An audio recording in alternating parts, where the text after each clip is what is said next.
Aksi ratusan buruh ini dilakukan untuk mewujudkan pemilu yang aman dan damai di depan Monumen Mandala, Kota Makassar. Pengunjuk rasa juga meminta kepada Komisi Pemilihan Umum Republik Indonesia untuk melaksanakan pemilu tahun 2024 dengan jujur dan adil, serta mengajak masyarakat untuk berperan aktif untuk menyukseskan pemilu 2024. Sesama makhluk hidup kawan-kawan sekalian.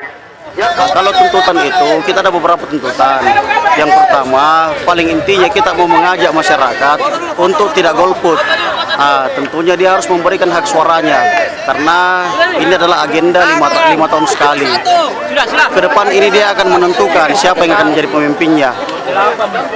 Kemudian yang kedua, kita juga meminta aparat untuk dalam hal ini penyelenggara pemilu untuk netral dalam melaksanakan pemilu. Kemudian yang kedua, untuk aparat keamanan paling tidak dia wajib untuk mengawal siapapun yang melanggar proses pemilu ini baik dari segi pidana itu harus ditindaki supaya tidak ada lagi pemecah-pemecah belah bangsa. Kita sesama anak bangsa, kira-kira begitu.